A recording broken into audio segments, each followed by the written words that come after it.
News 19 और आज का मतदाता टीवी में चार्टर्ड अकाउंटेंट ब्रजमोहन अरोरा जी, आपका स्वागत है। नमस्कार सर।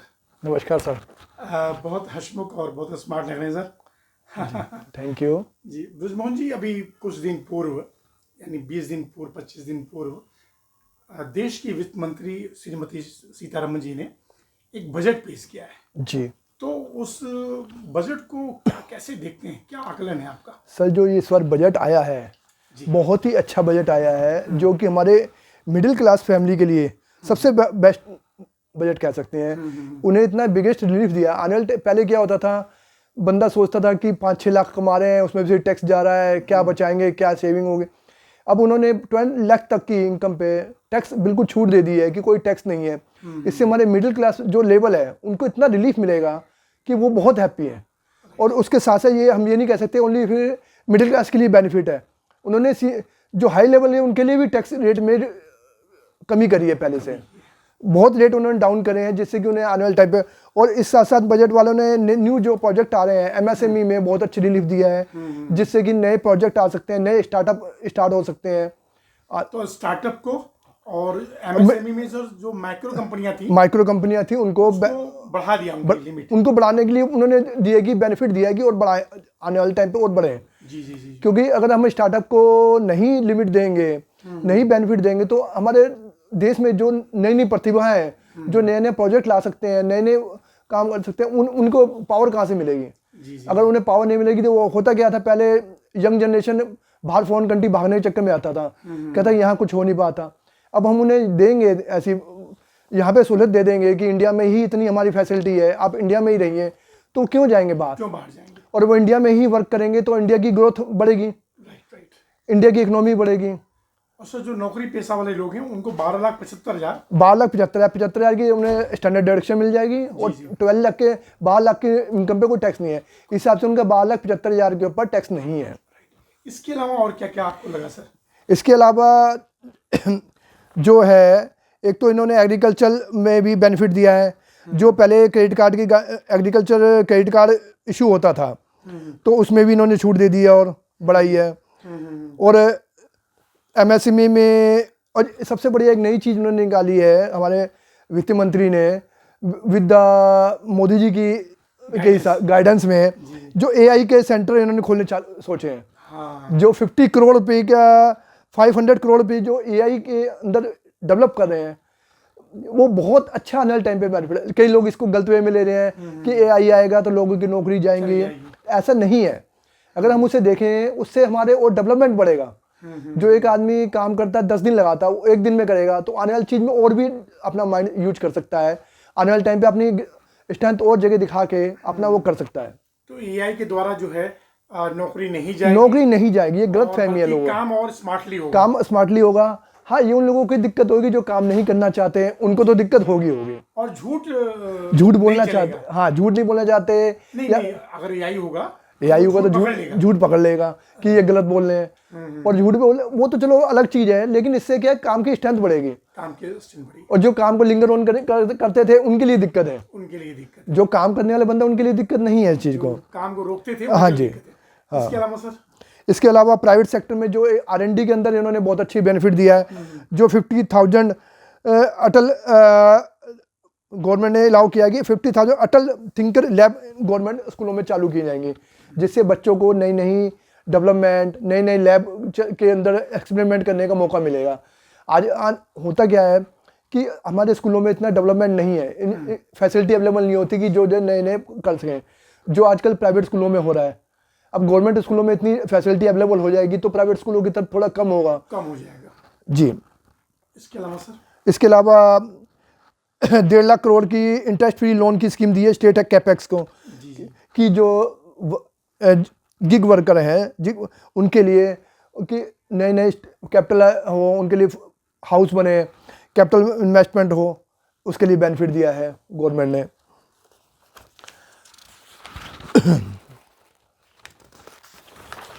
और इसके अलावा मैं सीनियर सिटीजन के लिए बहुत अच्छा बेनिफिट दिया है। पहले क्या होता था, नॉर्मली अगर देखें, जो रिटायर्ड सीनियर सिटीजन, उनके पास क्या कमाई का जरिया होता है? इंटरेस्ट।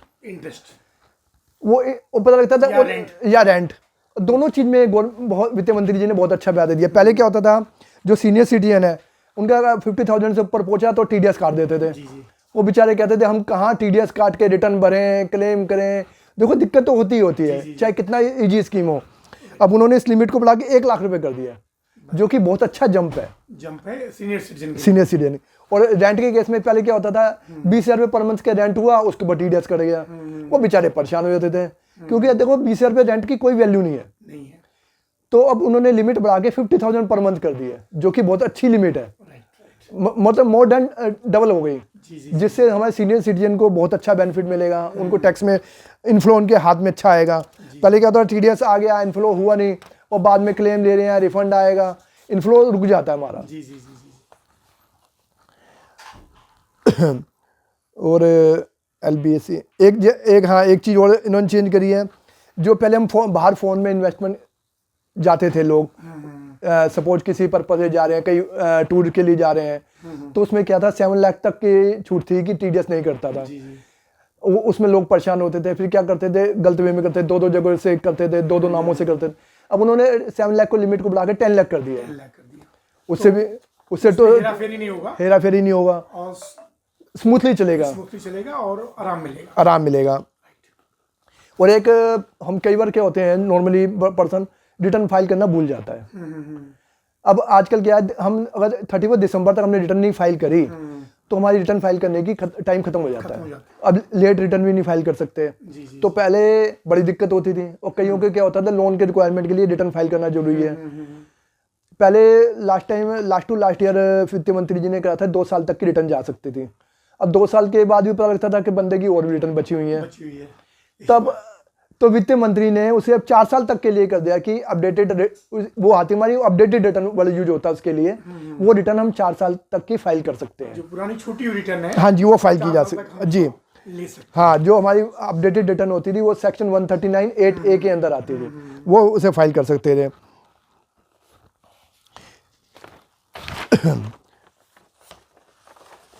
हाँ, और एक चीज़ और अच्छी निकाली है। पहले क्या होता था, सपोज मेरे पास 2 मकान है, मैंने मकान किराए पे दे रखे, मुझे क्या करना पड़ता था, एक मकान को मैं सेल्फ ऑक्युपाइड दिखाता था, एक पे मुझे नोशनल रेंट दिखाना पड़ता था। अब वो बड़ी दिक्कत होती थी। वित्त मंत्री वो क्या करते थे, लोग एक वाइफ के नाम से कर दिया, एक बच्चे के नाम से कर दिया। अब वित्त मंत्री जी ने कहा था कि आप अपने नाम से 2 मकान सेल्फ ऑक्युपाइड दिखा सकते हो जी। ये भी बहुत अच्छी टेंशन खत्म करी है, बहुत अच्छा रिलीफ दिया है कि नहीं तो नोशनल इंटरेस्ट दिखाना पड़ता था।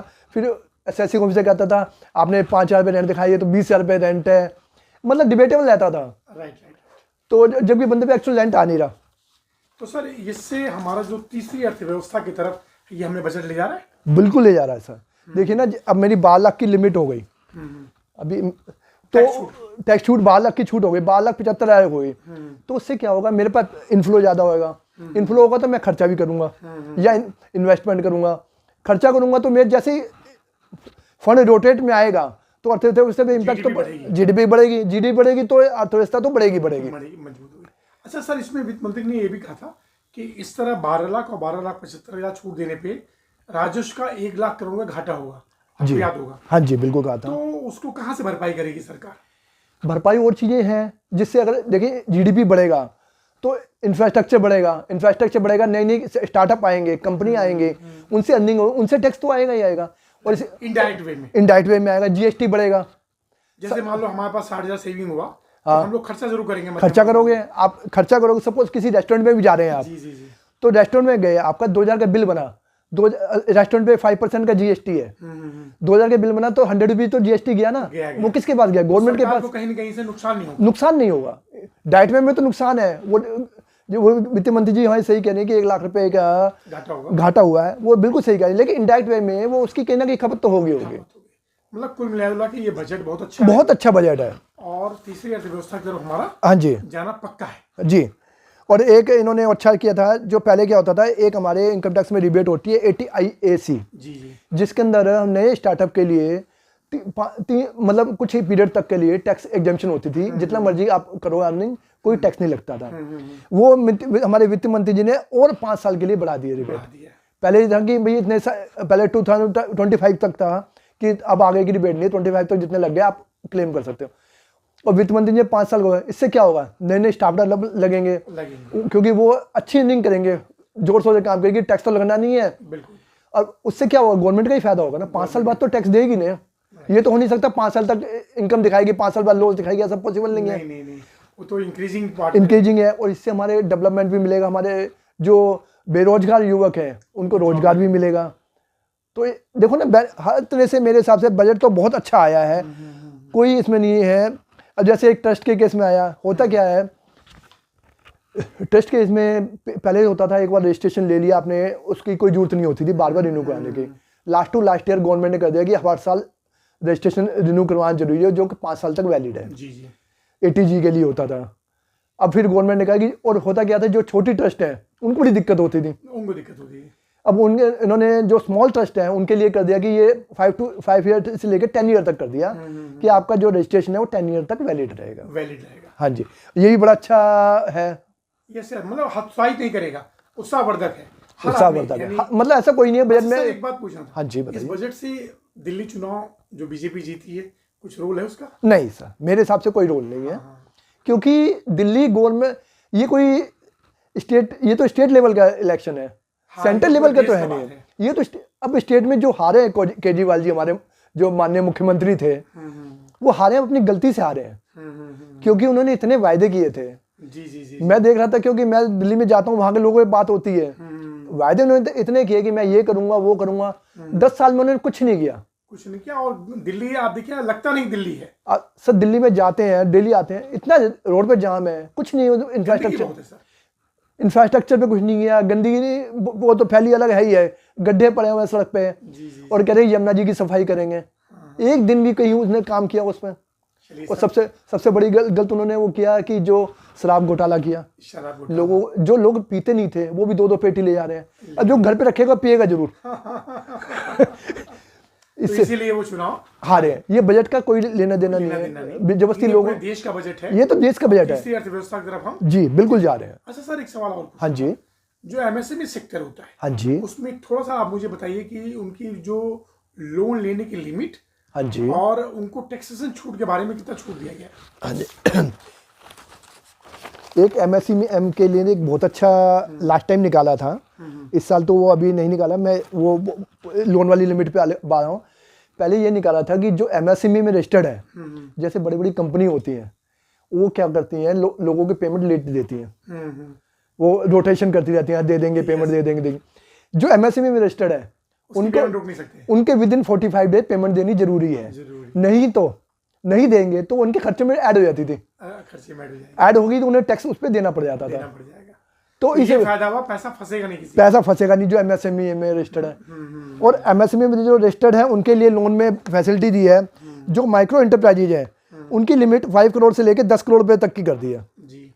और स्मॉल इंटरप्राइज जो है, इसमें MSME में 3 तरह की इन्होंने कर रखी है कैटेगराइज, माइक्रो, स्मॉल, मीडियम। जो माइक्रो बहुत छोटे लेवल पे हैं उनकी लिमिट कर दी कि जो MSME रजिस्ट्रेशन के लिए 5 to 10 करोड़ कर दी, और स्मॉल के लिमिट कर दी 50 to 100 करोड़ कर दी है। 50 to 100 करोड़। हाँ जी। और मीडियम के लिए 250 करोड़ to 500 करोड़ कर दी है, जिससे कि और उन्हें क्रेडिट गारंटी स्कीम मिल गई 27 के सेक्टर में।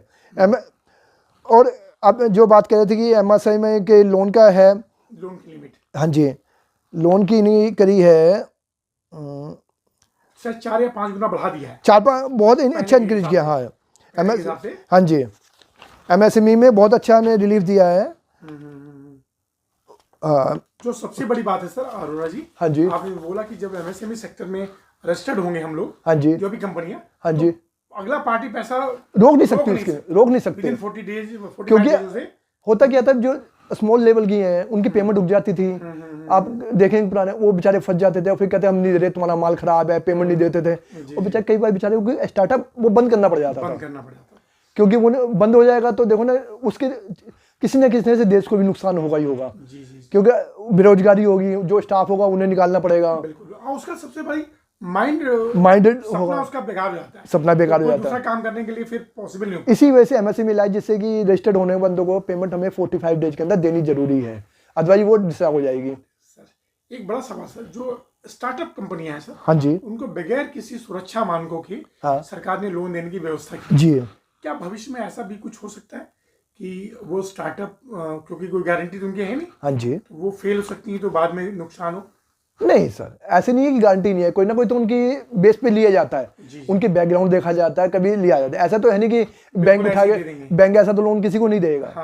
अब आप एग्रीकल्चर लोन भी है, वो भी दिए जाते हैं, लेकिन उसमें वो तो अलग गवर्नमेंट की स्कीम होती है कि भाई लोन माफ करना, वो करना, लेकिन एमएसएमई के सेक्टर में ऐसे लोन नहीं दे रहा बैंक। स्टार्टअप को मतलब कुछ ना कुछ देख के देगा कि उसका बैकग्राउंड है, कुछ ना कोई कोलेटरल सिक्योरिटी कैसे है, हाँ, और कोलेटरल सिक्योरिटी कुछ ना कुछ तो होगी, राइट, कुछ ना कुछ तो देख के देता है। स्टार्टअप में शायद कुछ गारंटी वगैरह लेते हैं, कुछ ना कुछ तो बेस लिखेंगे ना, बेस होगा। अगर उनका प्रोजेक्ट रिपोर्ट क्या है, राइट, ये उनके प्रोजेक्ट रिपोर्ट के बेस पे काम कर रहे हैं, क्या स्टार्टअप किया है। आप देखिए अभी टीवी में शार्क टैंक आ रहा है, वो भी तो स्टार्टअप को ही प्रमोट कर रहा है जी, उनके आइडिया के बेस पे कि आइडिया क्या है उनका। तो इस स्टार्टअप से देश की अर्थव्यवस्था बिल्कुल सुधरेगी। अच्छा, एक सवाल और था सर। हाँ जी, हमारा देश का अर्थव्यवस्था मजबूत है, हाँ जी, इंफ्रास्ट्रक्चर पे, चाहे सौर ऊर्जा पे, हाँ जी, ईवी इलेक्ट्रॉनिक पे, जी, सभी क्षेत्रों में हमारा काम हो रहा है जी। उसके बावजूद भी अरोड़ा साहब, हमारा जो रुपया है उसकी वैल्यू डॉलर के मुकाबले दिन पर दिन कम होती जा रही है। कहाँ कमी है इसके अंदर? एक्सपोर्ट हमारा कम है? एक्सपोर्ट तो हमारा बहुत हो रहा है। सबसे हमारी मेरे हिसाब से कमी है टूरिज्म की। हमारा क्या है इंडिया में, जो इंडिया में अगर टूरिज्म ज्यादा आएगा, टूरिज्म की फॉरेन करेंसी आएगी। हाँ जी, टूरिज्म हमारे इंडिया में बहुत डाउन होता जा रहा है ड्यू टू हमारे यहाँ फैसिलिटी इतनी अवेलेबल नहीं है। मैं फॉर एग्जांपल दूंगा, लोग गोवा में, पहले इंडिया वाले लोग गोवा जाते थे, अब गोवा जाने की बजाय लोग सोचते हैं कि नहीं थाईलैंड जाए, क्योंकि गोवा में इतने रेट हाई हैं। अब रूम रेट देखेंगे गोवा में 10 to 50,000 से स्टार्ट है, और यही आप वहाँ पे चले जाए थाईलैंड, वहाँ पे 4 to 5,000 में रूम अच्छा मिल जाता है, और वहाँ पे इसी पे लोग टूरिज्म का हमारा डाउन हो रहा है। अगर टूरिज्म हमारा इंडिया में बढ़ जाए डे बाय, तो बाहर के देश के लोग यहाँ इंडिया जी, जैसे आप हमारा अभी पीछे कुंभ का मेला चला है, इसमें टूरिज्म बहुत अच्छा बढ़ा है। आप देखिए ना वहाँ का कितना टूरिज्म बढ़ गया, और अयोध्या का टूरिज्म कितना बढ़ गया। मोदी जी ने टेम्पल का उद्घाटन किया, रामलला जी की स्थापना करी। पहले लोग आगरा जाते थे, अब आप देखिए आगरा के मुकाबले वहाँ का टूरिज्म कितना बढ़ गया है। अयोध्या काफी बढ़ गया, अयोध्या का बढ़ गया, गोवा का डाउन हो गया है। लोग वहाँ आ रहे हैं क्योंकि आजकल लोगों की थोड़ी चेंज हो गई है मेंटलिटी, और थोड़ा एक्सपोर्ट भी होगा सर जी, तो ज्यादा अच्छा रहेगा। एक्सपोर्ट को तो बढ़ावा दे ही रही है गवर्नमेंट, आने वाले टाइम पे धीरे धीरे और दे रही है। कुछ एक्सपोर्ट में क्या होता है कि अभी हमारे जो एक्सपोर्टर हैं कुछ वो चाइना पे डिपेंड थे काफी हद तक जो फैब्रिक बिजनेस मैन्युफैक्चरर थे सब ट्रेडर बन गए थे। जो मतलब जो फैब्रिक वाले हैं, गारमेंट वाले हैं, 80% चाइना पे डिपेंड थे। वहां से माल बनवाते थे, एक्सपोर्ट कर रहे थे जी। और उसमें क्या हुआ था कि प्रॉब्लम आ जाती थी, कई बार चाइना का माल रिजेक्ट हो जाता था, कुछ हो जाता। अगर हमारे ये मैन्युफैक्चर है अपने यहाँ बना के उसे एक्सपोर्ट करेंगे तो बहुत अच्छा बेनिफिट होगा। धीरे धीरे हमारे देश में भी धीरे धीरे जैसे शुरू हो गई है। अभी देखिए ना, मोदी जी ने पहले कहीं भी सुना है कि हमारे लोगों ने, जैसे कोरोना का इंजेक्शन आया था, मोदी जी ने अपने कंट्री में बनवा के बाहर फॉरेन कंट्री में भिजवाया। मोदी जी का सर हमें याद है मेक इन इंडिया से अब मेड इन इंडिया पे फोकस जी, मेड इन इंडिया आ गया। अब यही बनाओ जो भी है यहाँ पे करो। आप देखिए ना, बुलेट ट्रेन है अब यहीं पे चल रहा है, और सर रक्षा के बहुत सारे यहीं पे बनने हैं जितने भी उसके। अब हम लोग बाहर फोन कंट्री को दे रहे हैं। हमारा अंतरिक्ष मिशन सर, अंतरिक्ष का देखिए ना कितना अच्छा चल रहा है। और आप देखिए ना, जो हमारा इंटरनेशनल लोन था मोदी जी के आने के बाद कितना डाउन हुआ है, वो किसी को दिखता नहीं है। कोई कहते मोदी जी कर क्या रहे हैं, लेकिन आप देखिए ना एक्चुअल में वो बेस पे काम कर रहे हैं। ये छोटे मोटे काम भी नहीं कर रहे कि फ्री की बिजली दे दी, फ्री का पानी दे दिया, इन चीज़ों पे नहीं वो विश्वास करते, क्योंकि इन चीज़ों से हमारे देश की डेवलपमेंट नहीं होगा। लोगों को और बेरोजगारी की बढ़ेगी, काम ना करने की आदत पड़ जाएगी। Right sir. अच्छा, एक बात और पूछना था। हाँ जी सर, इस बजट में छूट दे दिया गया, ठीक है। हाँ जी, मेरी जानकारी की थोड़ा ये चाहिए था। हाँ जी, सेविंग पर जो पहले डिडक्शन मिलता था उसकी क्या स्थिति है? नहीं, देखिए डिडक्शन के लिए वो आपको नहीं मिलेगा, क्योंकि न्यू रेजिम और ओल्ड रेजिम का प्रोविजन है। पहले तो केवल लास्ट ईयर तक तो फर्क था केवल 2 लाख का, 5 लाख और 7 लाख का। अब न्यू ईयर से हो जाएगा 12 लाख और 5 लाख का, तो बहुत ज्यादा डिफरेंस आ गया। तो जो हमारे सेविंग का जो डिडक्शन था, हाँ डिडक्शन था मिलता है 80, सेविंग या इंश्योरेंस का, हाँ जी, वो 80C के अंदर मिलता था, और सेविंग इंटरेस्ट का मिलता था 80L के अंदर। वो अब नहीं मिल पाएगा, क्योंकि आप कितना ले सकते थे। देखिए ना, सेविंग 80C में जो इंश्योरेंस का 1.5 लाख की रिबेट मिलती थी, मेडिकल की 25,000 की मिलती थी, तब। और हाउसिंग लोन की अब ले लो मैक्सिमम 2 लाख की, कितना हुआ 3.5 लाख रुपए, यहाँ तो 3.25 लाख रुपए। और डिफेंस है मेरा 7 लाख का, फिर क्यों लूंगा मैं उसमें? तब यानी कि नुकसान कहीं नहीं है, नुकसान तो सरकार को नहीं जी, देश के नागरिक को। हाँ, बस इससे थोड़ा ये चीज और हुआ है, इसी लोगों में इन्वेस्टमेंट की स्थिति क्या है, पहले के अकॉर्डिंग बढ़ रहे हैं जी, पहले के अकॉर्डिंग बढ़ रहे हैं, और बढ़ने चाहिए, बढ़ेंगे बिल्कुल, और बढ़ेंगे आने वाले टाइम पे। जो रिटर्न फाइलर है और बढ़ेंगे, क्योंकि लोग पहले डरते थे कि 5 लाख की इनकम है, लोग दिखाते नहीं थे। अब हम कहना नहीं चाहिए, लेकिन जो बिजनेसमैन है उनकी कोई एक नंबर पे खाता तो होता नहीं। जो दुकानदार की बात कर रहा हूँ मैं, बिजनेसमैन नहीं, दुकानदार, वो कहते थे अपने से या रिटर्न भर दे, हाँ जी कितनी बननी है, या 100 2,000 2,000 टैक्स दियो, ज्यादा मत दियो, बस उसी में घुमा। वो होता क्या था, वो 5 लाख की रिटर्न भर दी, थोड़ा सा टैक्स दे दिया, चल भी काम हो गया। जी। अब इनकम तो कितनी शो हुई, 5 लाख की, अब हो गया 12 लाख का। अब उसे भी लगेगा यार 5 लाख की इनकम कुछ नहीं है, चल 12 लाख की भर दे। अब इससे क्या, नंबर 1 पे आ गई इनकम। इनकम आई, डेवलपमेंट होगा, वो पैसा आएगा तो सही ना। तो अब इनकम टैक्स पेयर की संख्या भी बढ़ेगी और डेवलपमेंट पैसा इन्फ्लो में ज्यादा आएगा। राइट, और हमारा जीडीपी तो बढ़ेगा ही बढ़ेगा, बिल्कुल बढ़ेगा जी। अच्छा, एक सवाल सर, हाँ जी, काफी दिन हो गया हाँ जी जीएसटी को लागू किए हुए, हाँ जी, लेकिन उसके बाद भी अभी तक ट्रिब्यूनल नहीं बना जी। इसमें नहीं, अभी देखो ना सर, कोई नई चीज आती है थोड़ा टाइम तो लगता है। हम ये कहें कि नया चीज आए एकदम चालू हो जाए, वो तो पॉसिबल नहीं है। जैसे कुंभ आया मैं एग्जाम्पल ले लिया, लेटेस्ट टाइम स्टार्टिंग में लोग कह रहे ये व्यवस्था नहीं है, व्यवस्था देखिए ना, आप इतने करोड़, आप किसी अपने घर में हम शादी करते हैं, कितने 200-250 लोगों का इंतजाम करते हैं, उसमें भी प्रॉब्लम हो ही जाती है कहीं। अब यहाँ तो 62 करोड़ लोग, 65 करोड़ लोग पहुंचे हैं। देखो ना, थोड़ी बहुत तो प्रेजेंटेशन तो, हाँ जी, जीएसटी का भी धीरे धीरे कर रहे हैं, धीरे धीरे अमेंडमेंट हो रहा है, बेटर होता जा रहा है दिन पे दिन। क्योंकि ट्रिब्यूनल न बनने से सर सारे जो विवाद हैं वो हाई कोर्ट पे डिपेंड जा रहा है। बिल्कुल, तो ऐसी स्थिति में पैसा चलन में नहीं है, थोड़ा सा दिक्कत तो है। ये पैसा अगर चलन में आ जाएगा, हाँ जी, तो हमारी ग्रोथ और अच्छी होगी। सर इसमें एक सबसे बड़ी कमी है, जो हमारा जीएसटी का स्टाफ रखा हुआ है वो पुराना स्टाफ है, सेल टैक्स वाला, एक्साइज वाला, उन्हें प्रॉपर ट्रेनिंग नहीं दी गई है, जिस वजह से हमारे जो एसएससी हैं उन्हें बड़ी दिक्कत महसूस होती है। अब सपोज हमें रजिस्ट्रेशन कराने जाते हैं, उन्हें पता नहीं होता चीज़ों का, उन्हें हमें जाकर समझाना पड़ता है भैया ये है आइटम है, उन्हें क्योंकि प्रॉपर ट्रेनिंग नहीं मिली, वो बेमतलब एसएससी को हरासमेंट करते हैं कि तुम आओ ये करो, हम पैसे लो, ये हम तुम्हारा रिजेक्ट कर देंगे। उनका मेन पर्पज दूसरा होता है, वो तो मैं नहीं बोल पाऊंगा लेकिन वो हरासमेंट, प्रॉपर ट्रेनिंग मिली होती ना उन्हें, तो इतनी दिक्कत नहीं होती। ये दिक्कत नहीं होती। हाँ जी। अब तो सर रिटर्न फाइल करने में टाइम नहीं लगता? नहीं, टाइम नहीं लगता रिटर्न फाइल करने में, मतलब उसका जो सर्वर वगैरह प्रॉपर काम नहीं, हाँ सर्वर में कोई प्रॉब्लम नहीं है, ऐसे कोई दिक्कत। ट्रिब्यूनल बन जाएगा, ट्रिब्यूनल बन जाएगा, और थोड़ा सा स्टाफ को ट्रेनिंग दे दी जाए बाई गवर्नमेंट की तरफ से, और उस पर थोड़ा सा टाइटनेस की जाए कि ना एसएससी को तंग किया जाए। पहले इनकम टैक्स में भी होता था कि एसएससी को जबरदस्ती तंग किया जाता, अब जब से इनकम टैक्स के अंदर ऑनलाइन केस हुए हैं, फेसलेस हो गया है, तो अब पहले होता था एसेसिंग ऑफिसर बुला रहा है, तंग कर रहा है, जबरदस्ती टॉर्चर कर रहा है। अब वो भैया हम वो जो मांगता था हम ऑनलाइन फाइल कर देते हैं, भैया देख कुछ और चाहिए तो हम ऑनलाइन मांग, हम बात करेंगे। जी। तो इसी आपने बड़ी बात कही कि ट्रेनिंग स्टाफ को और देना चाहिए। हाँ जी, ट्रेनिंग स्टाफ की बहुत जरूरी है, जीएसटी स्टाफ की, क्योंकि जीएसटी स्टाफ हमारा बहुत अंडर एडुकेटेड है। हाँ, मतलब वो वही ट्रेडिशनल वाला, वही सेल टैक्स वाला वही काम चल रहा है, जैसे सेल टैक्स में गए 200 रुपए दिए, काम कर दिया, उन्हें वही आदत पड़ी हुई है। जी। सर एक सवाल, जो जीएसटी का स्लैब रेट है, हाँ जी, चाहे वो लोअर हो या हाई हो, हाँ जी, उसमें कुछ बदलाव की आवश्यकता है? हाँ जी, बदलाव की आवश्यकता कई चीज़ों में है। जैसे जो हायर लेवल पे है 28%, जैसे सपोज मैं अपने घर के लिए टीवी लेने जा रहा हूँ, टीवी को वो लग्जरी आइटम मांग रहे हैं, दैट्स ए रॉन्ग। सीमेंट है, मोदी जी का सपना सबका मकान बने, हाँ, और फ्रिज है, इन पे इतना हाई लेवल पे जीएसटी लगाना ये थोड़ा सा गलत लगता है। इस पर थोड़ा डाउन होना चाहिए जीएसटी रेट, क्योंकि ये लग्जरी आइटम में नहीं मान सकते। हाँ, आप कार ले लीजिए, कार में बड़ी कार ले लीजिए, या एक छोटी कार को भी इनको 28% हटा देना चाहिए, और जो टीवी को एक लिमिट से बड़ा टीवी उस पे लगाओ 28%। छोटे टीवी पे या छोटे फ्रिज पे इतना नहीं लगाना चाहिए। मोटरसाइकिल पे, हाँ, ये बहुत आवश्यक चीज है, जो तो एक नेसेसरी है चीज आइटम के लिए, उस पर जीएसटी 28% लगा रहे हैं, वो ग्रोंग है।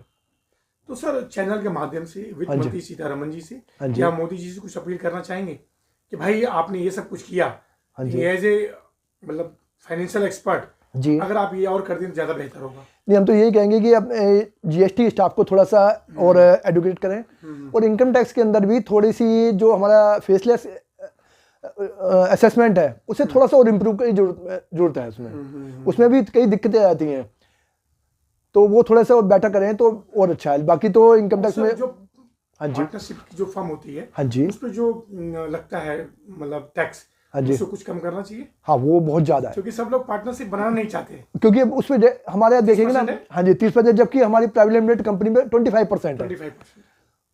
तो इस चक्कर में लोग अब पार्टनरशिप बना नहीं रहे, कंपनी बना रहे हैं, लेकिन उसमें बड़ी दिक्कत है। लोगों को पता नहीं होता कंपनी बनाने में इतनी फॉर्मेलिटी बढ़ जाती है, वो लोगों को नहीं पता होता। बनवा तो लेते हैं मजे मजे में कि बनवा दो, और बाद में जब उन्हें लगती है ना फॉर्मेलिटी, आरओसी की कंप्लायंस है, ये कंप्लायंस है, तब कहते हैं क्यों बना ली। तो पार्टनरशिप फर्म को बढ़ावा देने के लिए टैक्स में उसमें रिबेट चाहिए, जरूर चाहिए। जैसे इन्होंने हाई लेवल वालों के लिए टैक्स में रिबेट दी है, अच्छा रेट इंक्रीज किया, डाउन किया है पहले से, इसे ऐसे पार्टनरशिप फर्म के ऊपर भी इन्होंने टैक्स में रिबेट देनी चाहिए, थोड़ा डाउन करना चाहिए। बिल्कुल। लास्ट सवाल। हाँ जी सर, देश के प्रधानमंत्री नरेंद्र मोदी जी और उत्तर प्रदेश के मुख्यमंत्री योगी आदित्यनाथ के लिए हाँ जी 2 शब्द बोलना चाहेंगे? जी सर, दोनों बिल्कुल बोलना चाहेंगे। हमारी जो प्रधानमंत्री जी हैं श्री नरेंद्र मोदी जी, वो इतना अच्छा काम कर रहे हैं, वो इतना अच्छा, मतलब देश को, उनका मेन पर्पज है देश को आगे ले जाना। वो अपने पार्टी को नहीं देखना चाह रहे, वो देश को के लिए काम कर रहे हैं। और सबसे बड़ा वो सनातन धर्म को प्रमोट कर रहे हैं। जी जी जी। ये नहीं कि हम मुस्लिम के पास गए मुसलमान बन गए, क्रिश्चियन के पास गए क्रिश्चियन बन गए, ये नहीं, पूरे देश को आगे बढ़ा, पूरे देश को आगे बढ़ा रहे हैं और सनातन धर्म को प्रमोट करें, जो हमारा सबसे पुराना धर्म है। क्योंकि पहले देखेंगे आप हिस्ट्री में जाके, तो सनातन धर्म के अलावा कोई धर्म नहीं होता था, और वो धीरे धीरे ये धर्म बनते जा रहे हैं, लेकिन वो फिर भी सनातन धर्म को प्रमोट करें। और जो हमारे योगी जी हैं, उनके आने के बाद हमारे यूपी में इतनी अच्छी लॉ रेगुलेशन हो गया, कुछ नहीं कह सकते। पहले होता था आए दिन गाजियाबाद में दंगे होते रहते थे, बिल्कुल बिल्कुल। अब कहाँ सुनने में आते हैं? ना ना ना, मतलब ही नहीं है, आतंकवाद कुछ नहीं है। पहले आए दिन होते रहते थे गाजियाबाद में, केला भट्टा है वहाँ आए दिन सुनने में आता था। जी जी। कोई पुलिस वाला नहीं जाता था। अब देखिए उनके आने के बाद, अरे सर, कोई बिजली वाला नहीं आता था। हाँ, अब देखो वहाँ का मीटर का काटे या ना काटे। अब देखिए संभल में क्या करा, कितना वो गड़बड़ हो रही थी। जी जी जी जी। और उन्होंने देखो एकदम में पता लगा बिजली की चोरी हो रही थी, सब कुछ हो रहा था, कुछ हो रहा है, और किसी हिम्मत थी और कर जाते।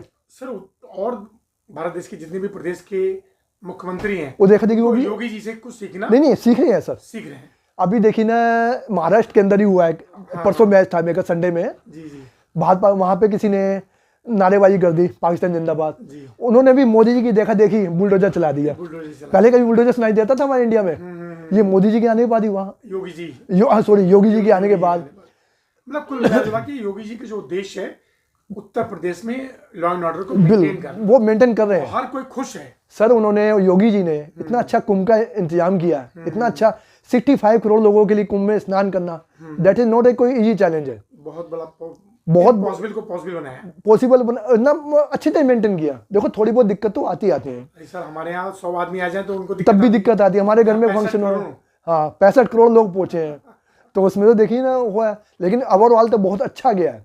गिनीज वर्ल्ड रिकॉर्ड मिला है। जी जी जी। कल उनका नाम आया, कल सर्टिफिकेट मिला, गिनीज बुक वाला उन्होंने सर्टिफिकेट दिया योगी जी, जो सफाई कर्मियों उनको प्राइज दिया, उनके साथ बैठ के खाना खाया। हाँ जी, और इससे बढ़िया और क्या हो सकता है। सर, एक लास्ट, हाँ जी, कब से आपने पास आउट किया चार्टर्ड अकाउंटेंट? मैं 96 में। उस वक्त सर, आज भी इतनी वैल्यू है, हाँ उस वक्त तो बहुत वैल्यू थी। हाँ जी। तो कहाँ से इंस्पायर हुए आप कि नहीं मुझे इस प्रोफेशन में जाना है? ये तो स्टार्टिंग से मैं एक्चुअल में हमारे एक नेबर्स में रहते थे भैया। हाँ। वो, मैं अभी बीकॉम में ही था, तो वो कुछ पूछने, वो साइंस साइड से आए थे, तो मुझसे पूछे यार ये देखना ये कैसा है। फिर मैंने कहा ये बुक ये सीन है, कह रहा हाँ। फिर मैंने कहा फिर तो हम भी कर सकते हैं। बस फिर उस पर इंस्पायर हो गए कि भैया मुझे करना है, और पास आउट कर लिया। हाँ जी। आई थिंक कितनी साल हो गए एक्सपीरियंस का आपका? मेरे हो गई सर 29 ईयर होने वाले हैं। हाँ जी सर, अभी नंदा जी बने हैं प्रेसिडेंट। हाँ जी, शुभकामना दे दें। बिल्कुल, कांग्रेचुलेशन नंदा जी हमारे बहुत सीनियर हैं और बहुत अच्छे एक्सपर्ट हैं हमारे। हम तो उनकी सेमिनार अटेंड करते हैं, स्पेशल पता लगता है नंदा जी आ रहे हैं, तो हम उनके स्पेशल जाते हैं कि उनकी सेमिनार अटेंड करनी है। और सर, गाजियाबाद में अभी नई कारखानी बनी है। हाँ जी, हाँ जी, उनको भी मैं चाहूंगा। हाँ जी, बिल्कुल, congratulation to all the new team.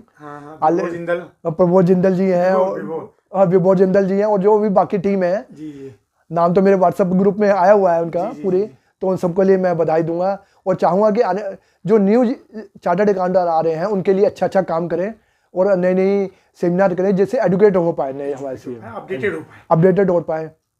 चलिए, ब्रिजमोहन अरोड़ा जी, आपका बहुत बहुत धन्यवाद। फिर किसी विषय पे बात करेंगे जी सर। नमस्कार सर। नमस्कार sir, thank you very much, आपका बहुत धन्यवाद।